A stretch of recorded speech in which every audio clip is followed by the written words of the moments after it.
성인을 위한 실천적 인성교육, 도덕, 자기개발, 그리고 사회적 책임. 발행일 2025년 4월 30일. 지은이 전민재. 저자 소개. 전민재 박사는 인간관계, 가족구조, 사회적 책임, 그리고 영적 성장에 이르기까지 삶의 본질을 탐구하는 작가이자 연구자입니다. 물리치료학, 상담심리학, 인간공학 치료학을 아우르는 학제 간 지식을 바탕으로 현대인의 내면, 성찰과 사회적 실천을 연결하는 철학적 담론을 펼쳐왔습니다. 재활병원 성인재활센터에서 오랜 시간 물리치료사로 근무한 그는 수많은 환자와 보호자, 장애인 가족과 노인 간병 가족의 고통과 갈등, 사랑과 회복의 과정을 가까이서 체험하였습니다. 이러한 경험은 그의 글의 현장성과 공감력, 인간 이해의 깊이를 더하고 있습니다. 그의 저술은 단순한 지식 전달이 아니라 독자의 삶의 구체적인 변화와 성장을 촉진하는 실천적 철학을 담고 있습니다. 특히 정법강의 기반의 세계관을 토대로 인간 욕망, 관계, 종교, 죽음, 자살, 영성, 성 등 현대 사회가 직면한 근본적인 질문을 생활 철학의 언어로 풀어낸 저작들을 다수 펴냈습니다.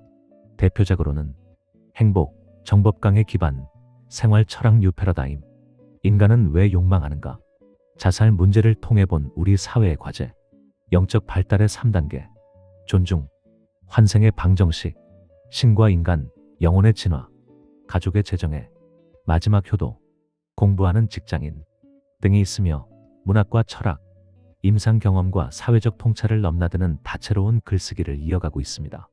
특히 그는 개인의 성찰이 곧 사회의 변화를 이끈다는 믿음으로 교육, 치료, 문학, 정책, 인성교육 등 다양한 분야의 철학적 실천을 적용해 왔습니다. 장애와 재활, 치매 예방, 생애 후반기 성장, 체육인의 사회적 역할에 이르기까지 그의 관심사는 넓고도 깊습니다. 현재 그는 재활 분야 전문 연구소에서 연구원으로 활동하며 정의의 가치와 홍익인간 정신을 바탕으로 한 새로운 인성교육과 가족관계 혁신 모델을 구축해가고 있습니다. 이 책 성인을 위한 실천적 인성교육은 그가 오랜 시간 현장에서 쌓아온 경험과 철학을 누구나 실천할 수 있는 구체적인 인성교육 프로그램으로 정리한 결과물입니다. 그의 글은 독자에게 이렇게 묻습니다.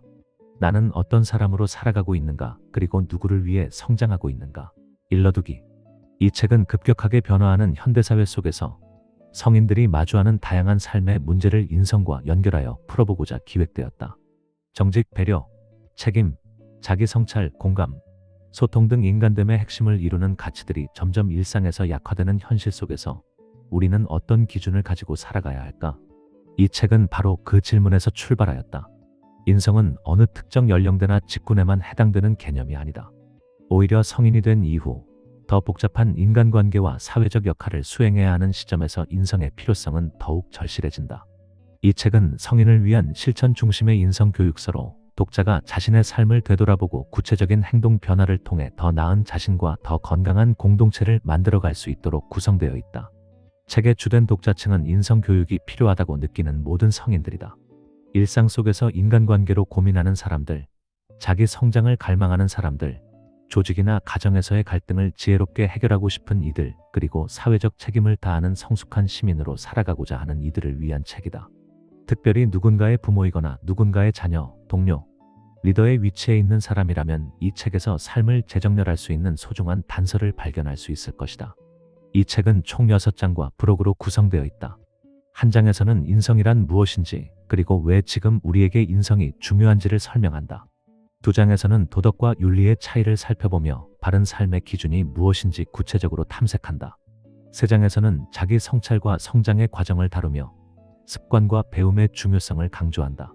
4장은 인간관계와 소통의 기술을 중심으로 공감과 경청, 갈등 해결을 위한 실제적인 방법들을 제시한다. 5장에서는 사회 속에서의 실천적 인성, 즉 직장과 가정, 지역사회에서 책임 있는 성인이 되기 위한 태도를 다루고 마지막 6장에서는 독자가 일상에서 바로 적용할 수 있도록 구체적인 실천 도구와 워크북 형식의 활동지를 수록하였다. 부록에서는 자기 점검표, 인성 챌린지, 목표 설정 도구 등을 통해 실천력을 높일 수 있도록 구성하였다. 이 책을 보다 효과적으로 활용하기 위해서는 몇 가지 방법을 제안하고자 한다. 첫째, 가능한 한 처음부터 순서대로 읽어나가는 것이 좋다. 각 장의 내용은 서로 유기적으로 연결되어 있으며 순차적으로 학습할 때 그 흐름을 온전히 이해할 수 있다.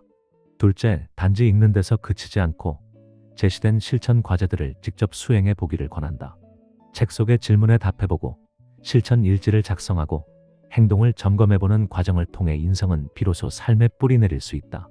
셋째, 혼자만 읽기보다 가족이나 친구, 동료와 함께 읽고 나누는 대화의 시간을 가져보기를 바란다. 인성은 관계 속에서 확인되고 성장하는 것이기에 함께 읽고 함께 실천할 때 그 변화는 더욱 깊고 오래간다.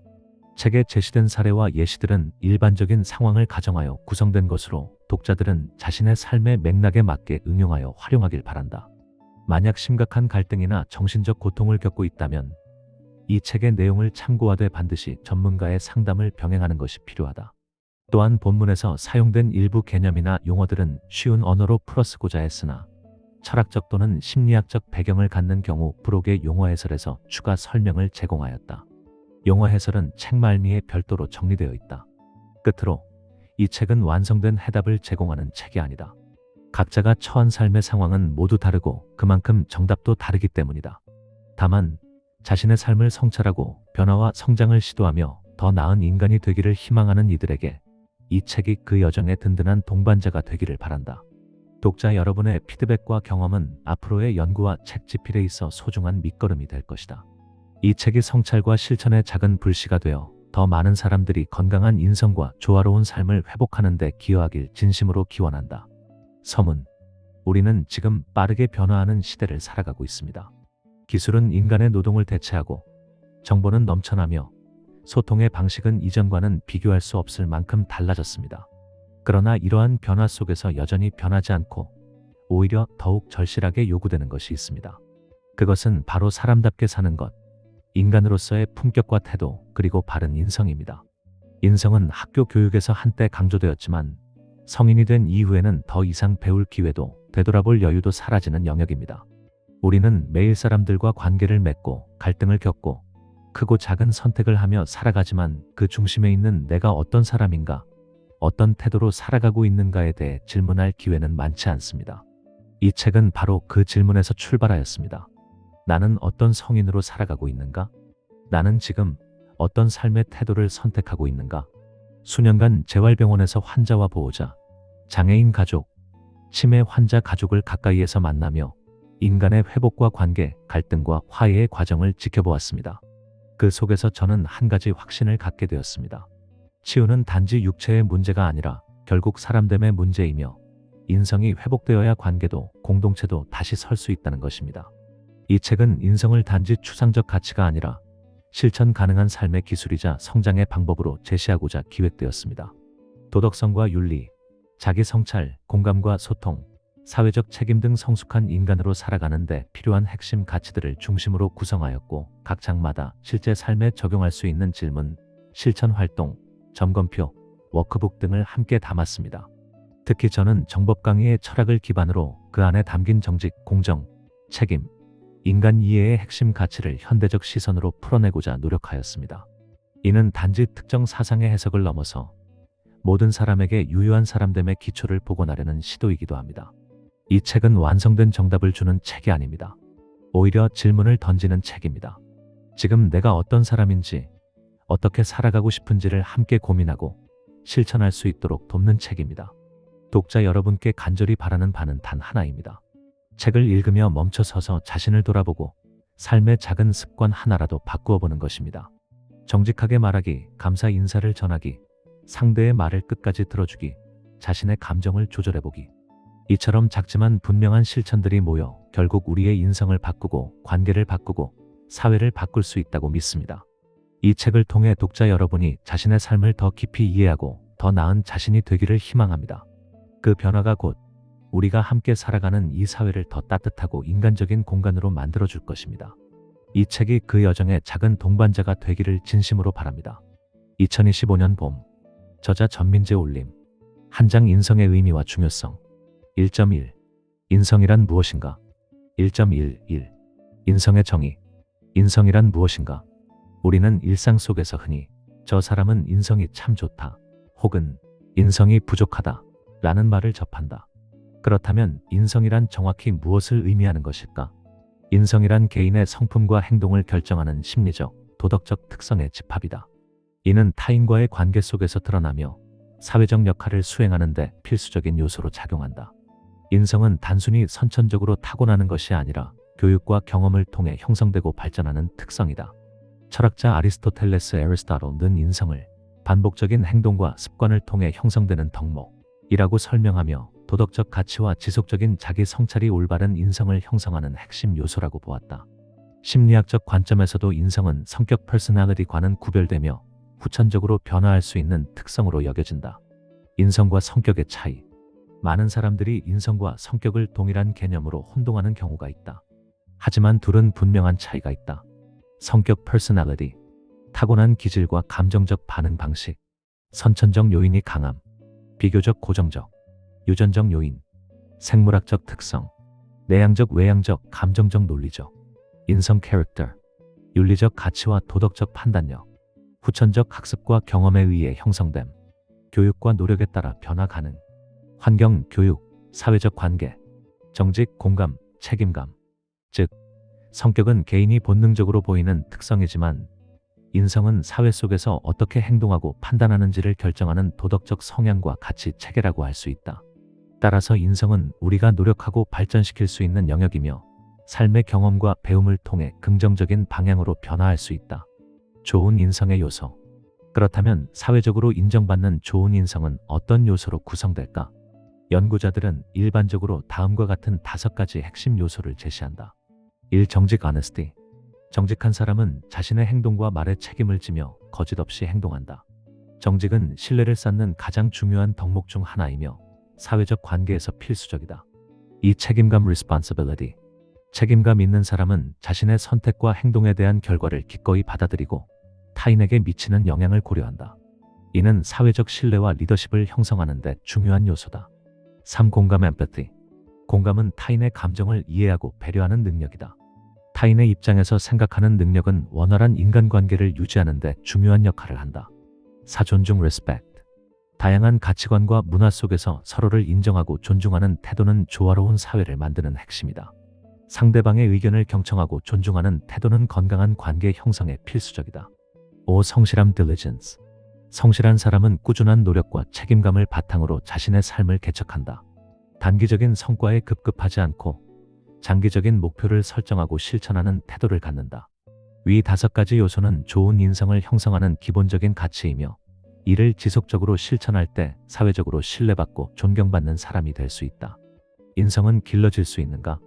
인성이 선천적으로 타고나는 것이 아니라 후천적으로 형성될 수 있다면 어떻게 하면 더 좋은 인성을 기를 수 있을까? 1. 지속적인 자기 성찰 self-reflection. 자신의 행동을 되돌아보고 바람직한 방향으로 개선하려는 태도가 필요하다. 하루의 끝에서 자신의 행동을 점검하는 습관을 기르면 인성을 꾸준히 발전시킬 수 있다. 2. 윤리적 사고 훈련 ethical thinking. 도덕적 가치 판단을 연습하는 것은 인성을 향상하는 중요한 과정이다. 타인의 입장에서 상황을 바라보고 옳고 그름을 고민하는 습관이 필요하다. 3. 좋은 환경에서 배우기. 좋은 인성을 가진 사람들과 어울리고 긍정적인 가치관을 배울 수 있는 환경에 노출되는 것이 중요하다. 독서, 강연, 토론 등을 통해 자신의 도덕적 기준을 높일 수 있다. 4. 작은 실천부터 시작하기. 도덕적 가치를 이론적으로 이해하는 것만으로는 부족하다. 일상에서 작은 선행과 도덕적 행동을 실천하는 것이 필요하다. 예를 들어 쓰레기를 줍는 작은 행동부터 타인을 배려하는 태도까지 실천을 통해 인성은 강화될 수 있다. 결론. 인성은 선택이자 책임이다. 인성은 단순히 타고나는 것이 아니라 개인의 선택과 노력에 따라 변화할 수 있는 요소다. 우리는 살아가면서 수많은 도덕적 선택의 기로에 놓이게 된다. 그 선택을 어떤 방향으로 하느냐에 따라 우리의 인성은 더욱 성숙해질 수도 있고 부정적인 방향으로 흐를 수도 있다. 성인은 어린이와 달리 자기 행동에 대한 책임을 져야 하는 존재다. 따라서 좋은 인성을 갖추는 것은 단순히 도덕적으로 좋아 보이기 위해서가 아니라 자신의 삶을 더 건강하고 가치 있게 만들기 위한 필수적인 과정이다. 좋은 인성을 기르는 것은 결코 쉬운 일이 아니지만 이를 위해 끊임없이 노력하는 것이 우리의 인간다운 삶을 만들어가는 핵심 요소임을 기억해야 한다. 1.12. 인성과 성격 그리고 인격의 차이. 인성과 성격 그리고 인격은 어떻게 다른가? 일상생활에서 우리는 종종 저 사람은 성격이 좋아, 인성이 훌륭해, 혹은 그 사람은 인격이 완성된 분이야 같은 말을 한다. 그런데 여기에서 사용된 성격, 인성, 인격이라는 개념은 명확하게 구분되지 않고 혼용되는 경우가 많다. 이 세 가지 개념은 모두 인간의 특성을 설명하는 중요한 요소이지만 각기 다른 의미를 가진다.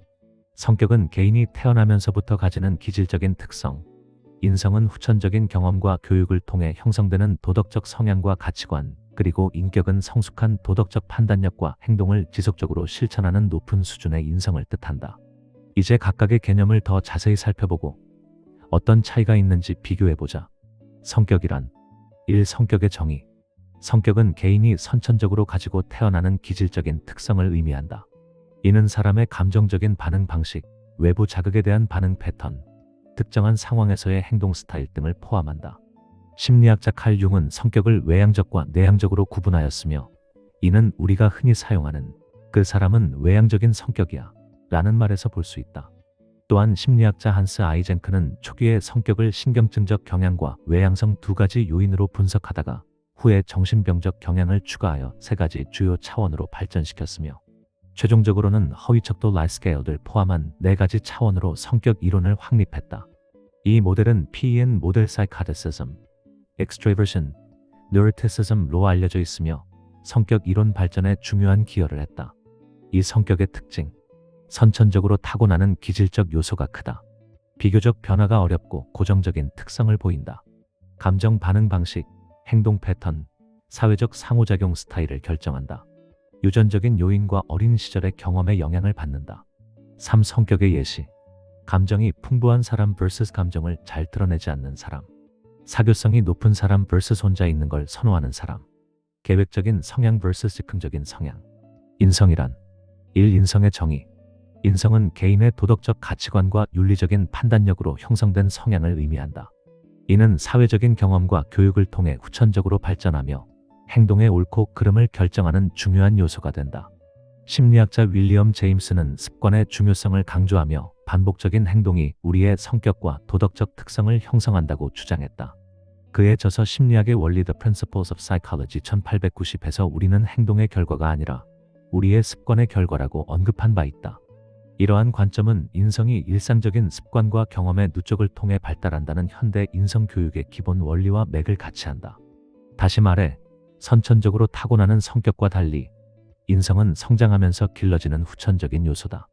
이 인성의 특징, 후천적인 경험과 교육을 통해 형성된다. 도덕적 판단력과 윤리적 행동을 결정하는 요소다. 사회적 관계, 법적 윤리적 규범에 따라 변화할 수 있다. 꾸준한 자기 성찰과 실천을 통해 향상될 수 있다. 3. 인성의 예시. 정직하고 책임감 있는 행동을 하는 사람. 타인을 배려하고 공감하는 태도를 가진 사람. 어려운 상황에서도 도덕적 원칙을 지키는 사람. 인격이란 1. 인격의 정의. 인격은 성숙한 인성이 지속적으로 실천될 때 형성되는 고차원적인 인간성을 뜻한다. 이는 단순히 올바른 가치관을 가지는 것에서 나아가 실제 행동으로 도덕적 원칙을 실천하고 사회적으로 존경받는 수준의 인간적인 완성도를 의미한다. 인격은 단순한 인성의 연장선이 아니라 꾸준한 자기 개발과 윤리적 실천을 통해 발전되는 특성이다.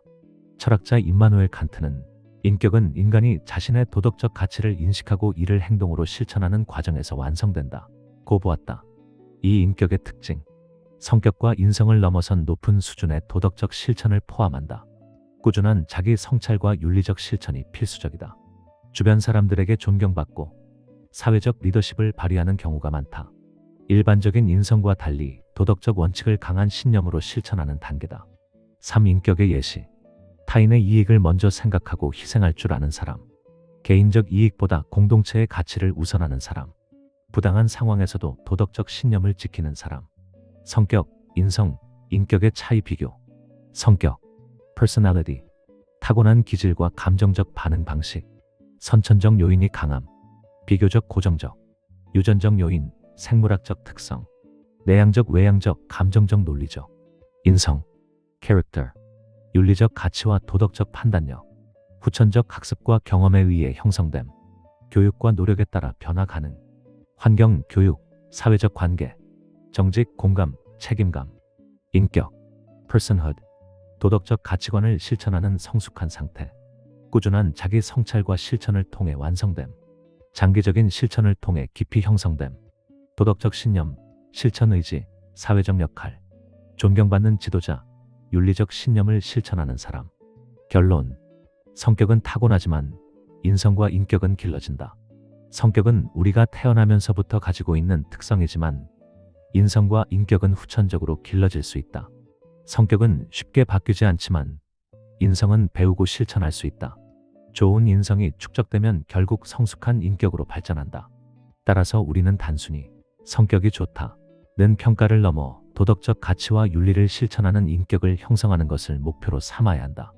좋은 성격을 타고나는 것은 행운일 수 있지만 좋은 인성과 인격을 기르는 것은 개인의 선택과 노력에 달려 있다. 1.2. 왜 인성이 중요한가? 1.21. 개인의 삶에서 인성이 미치는 영향. 인성이 개인의 삶에 미치는 본질적인 의미.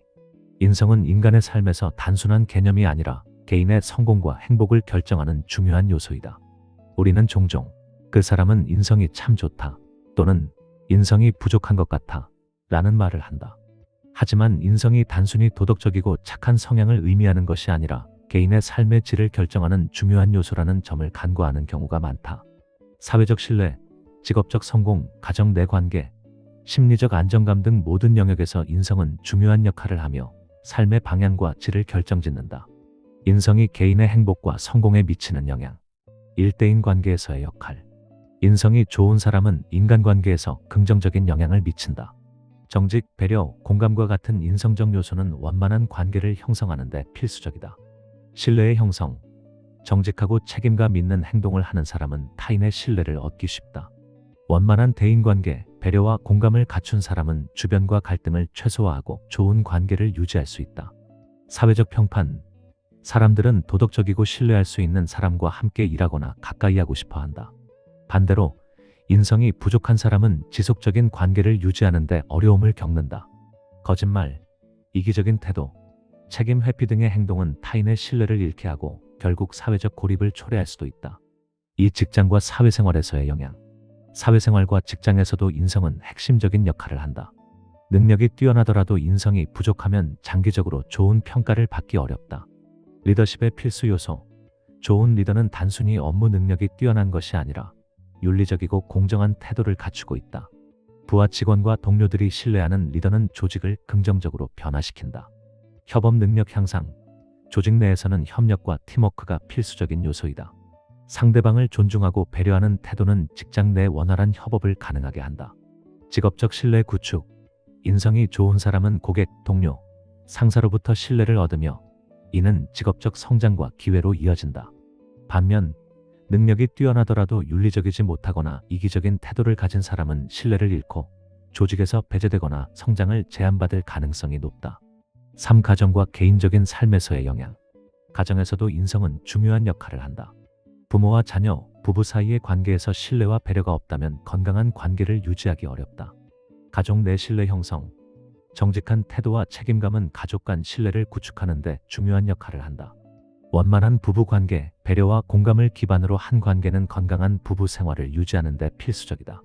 자녀 교육에 미치는 영향. 부모의 인성은 자녀에게 직접적인 영향을 미친다.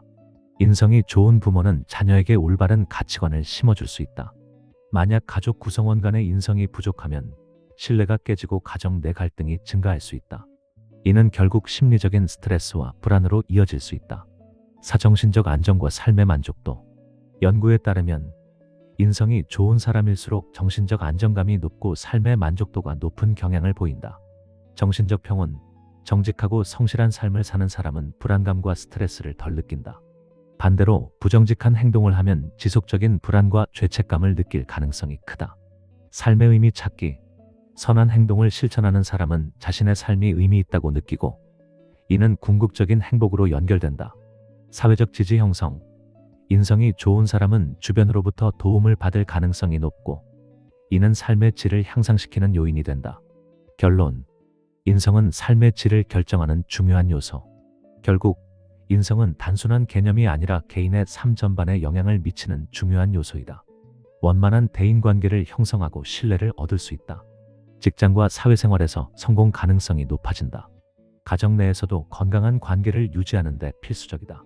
정신적 안정과 삶의 만족도를 높이는 데 기여한다. 따라서 우리는 단순히 능력을 키우는 것이 아니라 좋은 인성을 기르기 위해 노력해야 한다. 인성은 하루아침에 형성되지 않지만 꾸준한 노력과 성찰을 통해 충분히 발전시킬 수 있다. 좋은 인성이 곧 행복한 삶의 출발점이라는 사실을 잊지 말아야 한다. 1.22 성공한 사람들의 공통된 인성 특징. 성공과 인성의 관계. 사람들은 흔히 성공을 높은 학력, 뛰어난 재능, 강한 추진력과 같은 요소와 연결짓는다. 물론 이러한 요소들이 중요한 역할을 하지만 진정으로 지속 가능한 성공을 이룬 사람들의 공통점은 뛰어난 인성을 갖추고 있다는 것이다. 사회적 신뢰를 얻고 영향력을 키우며 장기적으로 존경받는 사람들은 단순히 능력만 뛰어난 것이 아니라 도덕적 원칙과 책임감을 갖춘 인성을 기반으로 행동한다. 성공한 기업가, 정치가, 예술가, 운동선수 등 다양한 분야에서 탁월한 성과를 이룬 사람들의 삶을 분석하면 그들이 가진 몇 가지 핵심적인 인성적 특징을 발견할 수 있다. 성공한 사람들의 공통된 인성 특징. 1. 정직성과 신뢰성. 성공한 사람들은 정직하고 신뢰를 구축하는 능력이 뛰어나다. 단기적인 이익을 위해 거짓말하거나 부정직한 행동을 하는 사람은 처음에는 성공할 수 있어도 결국 신뢰를 잃고 무너진다. 워런 버핏은 평판을 쌓는 데는 20년이 걸리지만 그것을 잃는 데는 5분이면 충분하다 라고 말하며 정직과 신뢰의 중요성을 강조했다. 신뢰할 수 있는 사람은 중요한 기회를 얻고 장기적인 성공을 유지할 가능성이 높다. 이 책임감과 자기 관리 능력. 책임감은 자신의 행동과 결정에 대해 끝까지 책임지는 태도를 의미한다. 성공한 사람들은 실수했을 때 변명하지 않고 책임을 지고 해결책을 찾는다.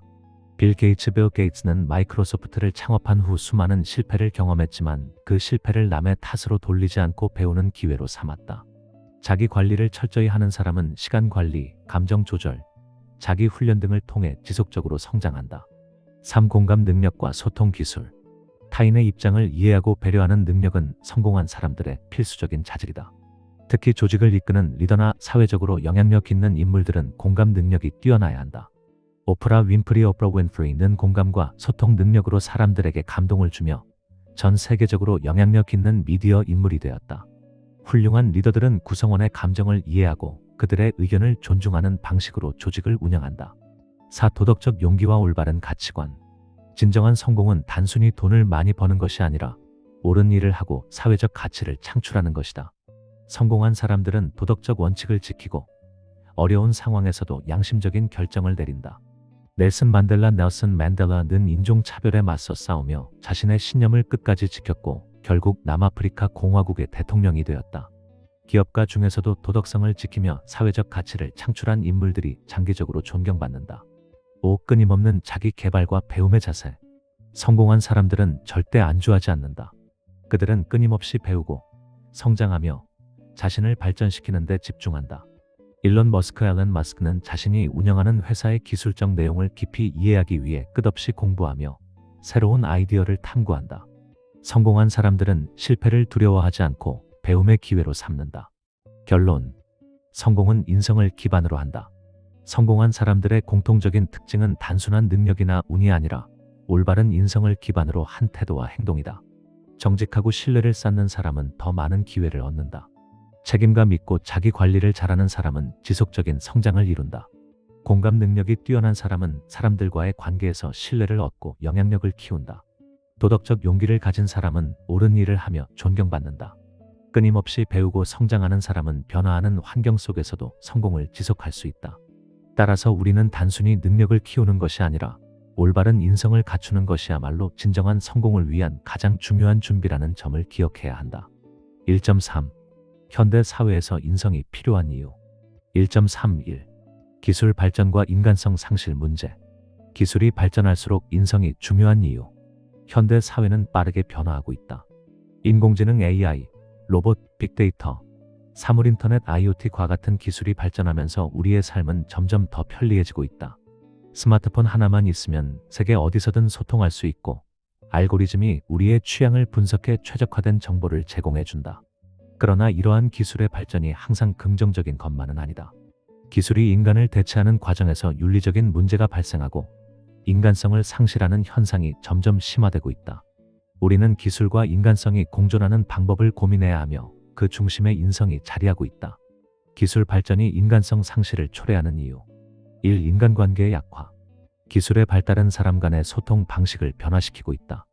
과거에는 직접 만나 대화하며 감정을 공유했지만 이제는 스마트폰과 SNS를 통해 간접적으로 소통하는 경우가 많다.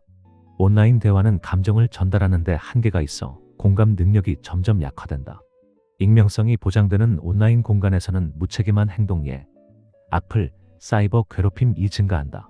직접적인 대면 소통이 줄어들면서 인간관계의 깊이가 얕아지고 외로움을 느끼는 사람이 많아지고 있다.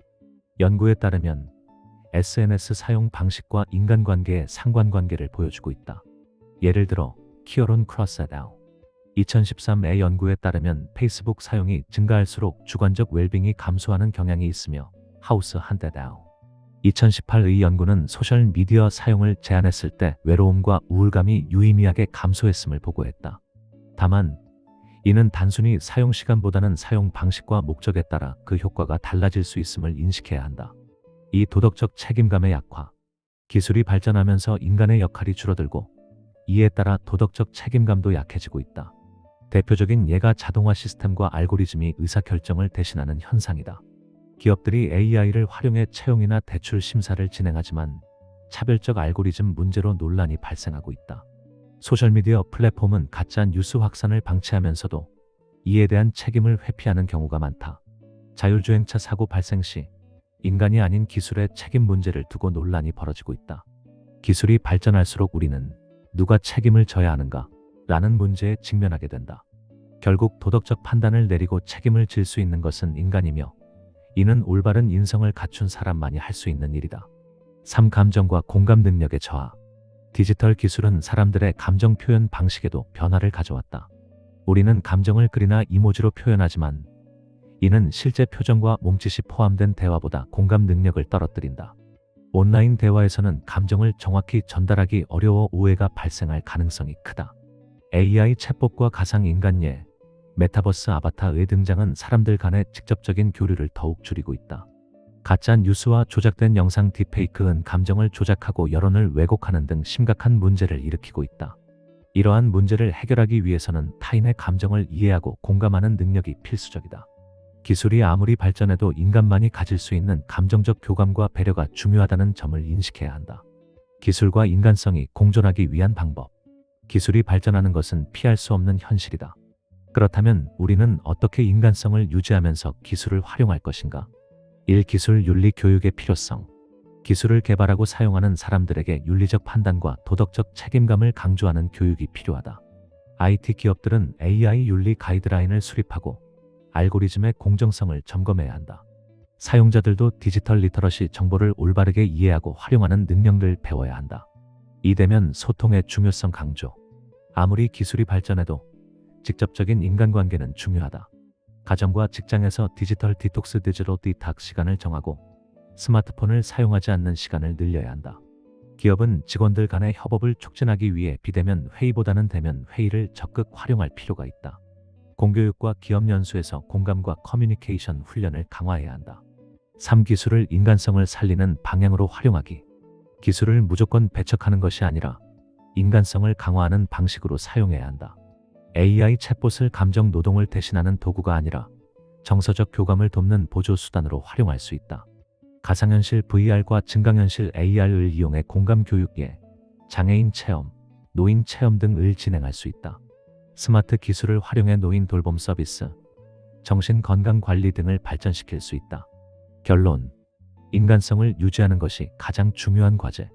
기술의 발전은 우리의 삶을 편리하게 만들지만 인간적인 가치와 윤리를 잃어버린다면 그 기술은 결국 독이 될 수 있다. 인간관계가 약화되고 공감 능력이 저하되면 사회적 갈등이 심화될 수 있다. 기술에 대한 도덕적 책임이 약화되면 위험한 결과를 초래할 수 있다. 기술은 윤리적 판단과 인성이 뒷받침될 때 올바르게 사용될 수 있다. 결국 기술과 인간성은 함께 발전해야 하며 기술이 인간을 대체하는 것이 아니라 인간성을 더 빛나게 하는 방향으로 활용되는 것이 중요하다. 우리 사회가 더욱 발전하고 지속 가능하기 위해서는 기술을 잘 활용하는 능력뿐만 아니라 인성을 바탕으로 한 도덕적 판단력과 공감 능력을 갖추는 것이 무엇보다 중요하다는 점을 기억해야 한다. 1.32. 인공지능 시대의 인성 가치. 인공지능 시대, 인간의 역할은 무엇인가? 과거에는 기계가 인간의 노동을 대체하는 것이 주요한 변화였다면 이제는 인공지능 AI이 인간의 사고, 판단, 그리고 창의적인 역할까지 수행하는 시대가 도래했다. 챗봇이 고객 상담을 하고 AI가 의료 진단을 내리며 자율주행차가 도로 위를 달리는 시대에 인간이 갖추어야 할 가장 중요한 가치는 무엇일까? 과거에는 논리적 사고력과 문제 해결 능력이 인간의 핵심 자질로 여겨졌지만 이제는 윤리적 판단력, 도덕성, 공감 능력과 같은 인성이 더 중요해지고 있다. AI는 빠르게 계산하고 정보를 처리할 수 있지만 도덕적 가치를 판단하고 인간적인 감성을 이해하는 것은 여전히 인간의 몫이기 때문이다. 그렇다면 인공지능 시대의 인성이 왜 중요한지, 그리고 우리는 어떻게 인성을 함양해야 하는지 살펴보자. 인공지능이 대체할 수 없는 인간의 가치. 1. 도덕적 판단과 윤리의식. AI는 방대한 데이터를 학습해 논리적인 결정을 내릴 수 있지만 옳고 그름을 판단하는 윤리적 기준을 스스로 설정할 수 없다. AI 채용 시스템이 성별이나 인종에 따라 차별적인 결정을 내린 사례가 있다. 이는 AI가 인간의 편견을 학습했기 때문이다. 자율주행차가 사고를 피해야 하는 상황에서 보행자와 운전자의 생명을 두고 판단을 내려야 한다면 그 결정은 누가 책임질 것인가? 의료 AI가 환자의 생명을 두고 결정하는 경우 경제적 이익이 아닌 윤리적 가치를 반영할 수 있는가? 이처럼 AI는 윤리적인 기준을 스스로 판단할 수 없으며 그 기준을 설정하는 것은 인간의 역할이다. 따라서 인공지능 시대에는 도덕적 판단력과 윤리의식이 더욱 중요한 가치가 된다. 이 공감과 감정 이해 능력. AI는 인간의 감정을 분석할 수는 있지만 진정으로 공감할 수는 없다. AI 챗봇이 고객의 질문에 답을 할 수는 있지만 고객의 감정 상태를 완전히 이해하고 위로할 수는 없다. AI가 작성한 글은 논리적으로는 완벽할 수 있지만 인간이 느끼는 감동과 정서를 담아내기는 어렵다. 로봇이 노인을 돌볼 수는 있지만 손을 꼭 잡고 따뜻한 말을 건네는 인간의 정서적 교감은 제공할 수 없다. 결국 인공지능이 아무리 발전해도 공감 능력을 가진 인간의 역할은 대체될 수 없다. 우리는 인간관계를 더욱 소중히 여기고 상대방의 감정을 이해하고 배려하는 태도를 길러야 한다. 3. 창의성과 비판적 사고 능력. AI는 기존의 데이터를 바탕으로 답을 제시하지만 완전히 새로운 아이디어를 창출하는 것은 인간의 영역이다. AI는 기존 정보를 조합해 새로운 디자인을 만들 수 있지만 전혀 새로운 예술적 감각을 창조하는 것은 어렵다. 인공지능이 논문을 분석해 결론을 도출할 수는 있지만 철학적 사고를 통해 인간 사회의 방향성을 고민하는 것은 인간의 몫이다. AI가 기사를 작성할 수는 있지만 사회적 문제를 깊이 있게 통찰하고 비판하는 능력은 여전히 인간이 가진 강점이다. 따라서 창의적 사고와 비판적 사고는 인공지능 시대에서 인간이 반드시 갖춰야 할 핵심 가치이다. 인공지능 시대의 인성이 필요한 이유. 인공지능 시대에는 단순한 지식이나 기술보다 도덕적 가치와 인간적인 사고 능력이 더욱 중요해진다. 그 이유는 다음과 같다. 1. AI가 윤리적인 결정을 내리지 못하기 때문. AI는 인간이 설정한 알고리즘을 따를 뿐 도덕적 원칙을 스스로 판단하지 못한다. 이 기술이 발전할수록 인간관계가 중요해지기 때문. 기술이 발달할수록 사람들은 대면 소통보다 온라인 소통에 의존하게 된다. 그렇기 때문에 인간적인 교감 능력이 더욱 필수적이다. 3. 창의성과 공감 능력이 인간만의 강점이기 때문. AI는 빠른 연산과 분석을 할 수 있지만 새로운 가치를 창조하고 인간의 감정을 이해하는 것은 오직 인간만이 할 수 있다. 인공지능 시대를 살아가기 위한 인성 함양 방법. 1. 윤리적 사고 훈련. 일상생활 속에서 도덕적 딜레마를 고민하고 윤리적 판단력을 기른다. 기술 사용의 윤리적 문제에 대해 토론하고 비판적 사고를 한다. 이 공감과 배려 실천. 기술에 의존하는 것이 아니라 직접적인 인간관계를 형성하는 데 힘쓴다. 타인의 감정을 이해하고 공감하는 연습을 한다. 3. 창의적 사고와 문제 해결 능력 기르기. 기존의 정보에 의존하기보다 새로운 아이디어를 탐구하는 습관을 기른다. 다양한 분야의 지식을 접하고 융합적인 사고를 한다. 결론. 기술이 발전할수록 인성이 더 중요하다. 인공지능 시대에 우리는 단순한 지식 습득이 아니라 윤리적 판단력, 공감 능력, 창의적 사고를 길러야 한다. AI가 아무리 발전해도 도덕적 판단과 책임은 인간이 내려야 한다. 인간관계를 유지하고 감정을 이해하는 능력은 더욱 필수적인 가치가 된다. 새로운 아이디어를 창조하는 창의성은 인간이 AI와 차별화되는 가장 중요한 요소다. 기술이 발전할수록 우리는 인성을 바탕으로 한 인간다운 가치를 더욱 중요하게 여겨야 한다. 결국 기술을 어떻게 활용하느냐는 우리의 인성과 윤리에 달려 있으며 그것이 인공지능 시대를 살아가는 가장 중요한 핵심 가치가 될 것이다. 1.3 도덕적 리더십의 중요성. 도덕적 리더십이란 무엇인가? 현대 사회에서 리더의 역할은 단순히 조직을 운영하는 것을 넘어 구성원들에게 올바른 방향을 제시하고 윤리적 가치를 실천하며 사회적 책임을 다하는 것이 중요해졌다. 도덕적 리더십은 단순한 권력 행사가 아니라 도덕적 가치와 윤리적 원칙을 기반으로 조직과 사회를 이끄는 능력을 의미한다. 도덕적 리더는 정직과 공정성을 바탕으로 의사결정을 하며 조직 구성원들이 올바른 가치관을 가지고 성장할 수 있도록 돕는다. 이러한 리더십은 기업, 정부, 학교, 가정 등 모든 공동체에서 필수적인 요소로 작용한다. 도덕적 리더십이 중요한 이유. 1. 조직의 신뢰 형성. 도덕적 리더는 정직하고 투명한 의사결정을 내리며 구성원들에게 신뢰를 준다. 신뢰가 형성된 조직은 더욱 강한 결속력을 가지며 생산성과 지속 가능성이 높아진다. 정직한 리더는 조직 내에서 윤리적 문화를 정착시키고 구성원들에게 모범을 보인다. 반면 부패한 리더는 조직의 신뢰를 무너뜨리고 장기적으로 조직의 존립을 위협한다. 신뢰가 높은 조직에서는 구성원들이 자발적으로 참여하고 서로 협력하는 문화가 형성된다. 이 사회적 책임과 지속 가능한 발전.